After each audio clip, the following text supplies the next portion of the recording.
Bismillahirrahmanirrahim. Assalamualaikum warahmatullahi wabarakatuh. Izinkanlah saya mewakili kelompok 6 untuk presentasi mata kuliah pengembangan dan motivasi diri dengan dosen pengampu Ibu Dr. Heni Kurniawati MA dengan tema regulasi emosi yang beranggotakan yaitu saya sendiri Masukin, Ahmad Fauzi, Sairan Abdul Majid, dan Bapak Sotikin. Regulasi emosi mencakup pengertian regulasi emosi, aspek regulasi emosi, tahapan regulasi emosi, faktor yang mempengaruhi regulasi emosi, dan kajian Islam tentang regulasi emosi. Untuk yang pertama, pengertian regulasi emosi. Regulasi emosi adalah kapasitas untuk mengontrol dan menyesuaikan emosi yang timbul pada tingkat intensitas yang tepat untuk mencapai suatu tujuan. Regulasi emosi yang tepat meliputi kemampuan untuk mengatur perasaan, reaksi fisiologis, kognisi yang berhubungan dengan emosi, dan reaksi yang berhubungan dengan emosi. Dari Safer dalam Anggreni 2014. Untuk aspek regulasi emosi, menurut Gross 2007, ada empat aspek yang digunakan untuk menentukan kemampuan regulasi emosi seseorang, yaitu pertama, strategis to emotion regulation strategis ialah keyakinan individu untuk dapat mengatasi suatu masalah, memiliki kemampuan untuk menemukan suatu cara yang dapat mengurangi emosi negatif, dan dapat dengan cepat menenangkan diri kembali setelah merasakan emosi yang berlebihan. Yang kedua, engaging in goal direct behavior goals ialah kemampuan individu untuk tidak terpengaruh oleh emosi negatif yang dirasakannya sehingga dapat tetap berpikir dan melakukan sesuatu dengan baik. Berikutnya, control emotion response atau impulse ialah kemampuan individu untuk dapat mengontrol emosi yang dirasakannya dan respon emosi yang ditampilkan, yaitu respon fisiologis, tingkah laku, dan nada suara, sehingga individu tidak akan merasakan emosi yang berlebihan dan menunjukkan respon emosi yang tepat. Berikutnya, acceptance of emotional response acceptance ialah kemampuan individu untuk menerima suatu peristiwa yang menimbulkan emosi negatif dan tidak merasa malu merasakan emosi tersebut. Berikutnya, tahapan dari regulasi emosi. Menurut James G. Gross dan O.P. John mengemukakan bahwa ada 5 tahapan regulasi emosi pada individu. Di antaranya, pertama, pemilihan situasi atau selection of situation. Pemilihan situasi digunakan individu untuk mempertimbangkan manfaat jangka panjang ketika memilih situasi tersebut. Pemilihan situasi melibatkan pemilihan emosi yang meningkat atau menurun, tergantung situasi yang diharapkan. Yang berikutnya adalah tahapan modifikasi situasi atau modification of situation. Modifikasi situasi membantu individu untuk membentuk sebuah situasi yang diinginkan dan merupakan usaha yang secara langsung dilakukan untuk memodifikasi situasi agar efek emosi teralihkan.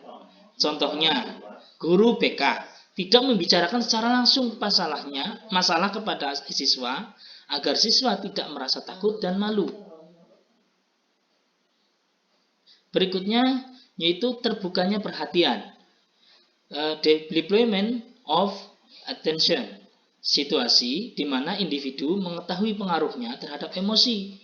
Contohnya, pada saat guru BK mendapat kritikan dari rekan kerjanya maupun siswa, yang dilakukan guru BK lebih memilih untuk fokus dalam menjalankan tugasnya daripada harus terbawa emosi dengan adanya kritikan dari berbagai pihak.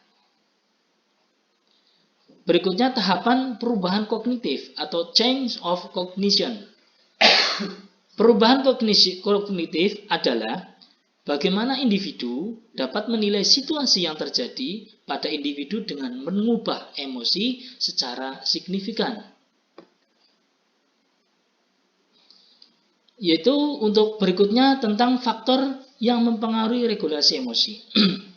Tahun 2013, Hendrickson mengemukakan jika emosi pada setiap individu dipengaruhi oleh berbagai faktor.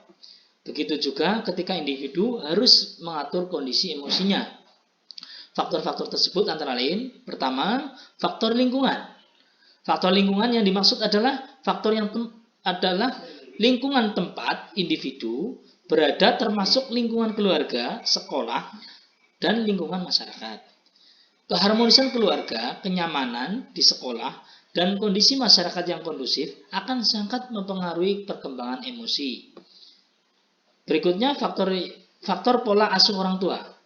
Pola asuh orang tua sangat bervariasi. Ada pola asuh yang otoriter, memanjakan, acuh tak acuh, dan ada yang juga penuh kasih sayang. Bentuk pola asuh orang tua itu akan mempengaruhi pola emosi yang dikembangkan individu.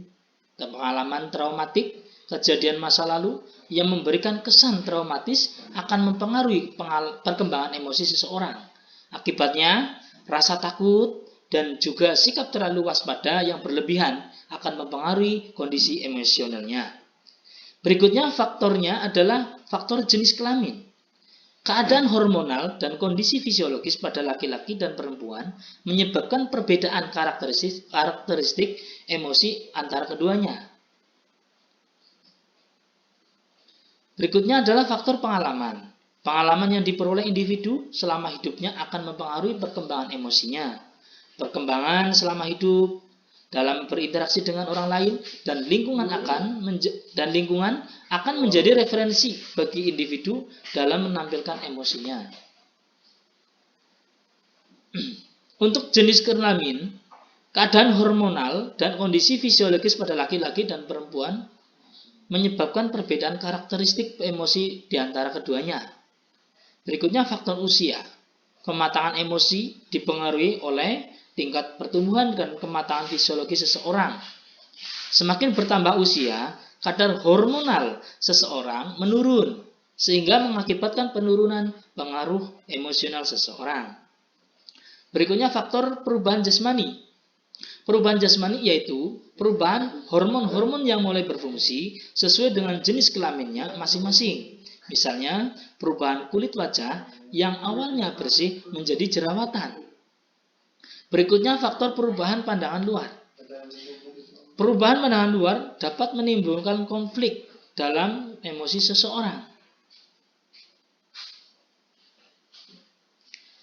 Nah, itu salah satu di antara faktor-faktor yang menyebabkan adanya regulasi seseorang bisa berbeda-beda. Demikian presentasi yang kami sampaikan, mudah-mudahan bermanfaat dari kelompok 6, dan mohon saran dan kritiknya apabila masih banyak yang kekurangan. Terima kasih. Wallahul muwaffiq ila aqwamit thoriq. Wassalamualaikum warahmatullahi wabarakatuh.